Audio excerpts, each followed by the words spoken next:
આ ભારત છે, આ હિન્દુસ્તાન છે. અથપ પ્રજાનામ અધિપ પ્રભાતે.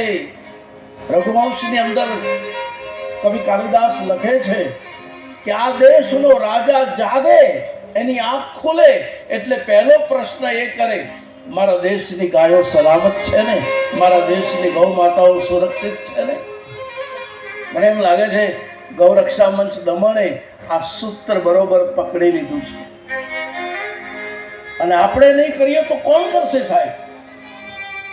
મેં હમણાં જ સવારે યુકેથી આવેલા કેશવભાઈ બટાક મારી પાસે ઇન્ટરવ્યુ લઈ રહ્યા હતા. બહુ સરસ એક વાત કરી કે આજે આ દુનિયાનું આપણે દર્શન કરીએ છીએ તો ખ્યાલ આવે છે ઇંગ્લેન્ડ જેવું, ઇંગ્લેન્ડમાં પણ ઇસ્લામિક પ્રાઇમ મિનિસ્ટર બનવાની તૈયારી કરી રહ્યો છે. પ્રત્યેક દેશ પરેશાન છે.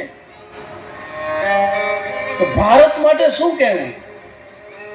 મને જ્યારે આ પૂછવામાં આવ્યું ત્યારે મેં કહ્યું कि भारत में जरा कान खोल के सुन ले और उसको भी आवाज पहुंचा दे.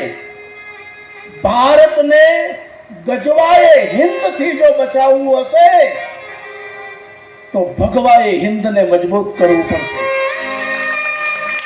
ભગવો લહેરાતો રાખવો પડશે, નહીતર પછી ટોપી પહેરીને નમાજ પઢવાની તૈયારી કરી દેવાની.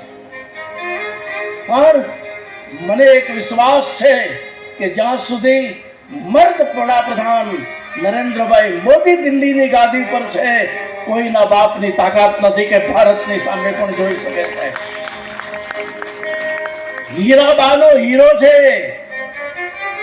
મતલબ આપણે બધાએ સાથે રહીને, આ ભારત છે, આ માઇકલ જેક્સન નો દેશ નથી.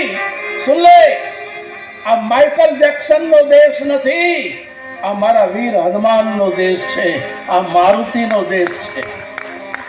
અને એના અંદર જ્યારે આટલા ભાવથી ये धरती है जहाँ ऋषि मुनि जपते प्रभु नाम की माला, धरती हरिओम हरिओम हरि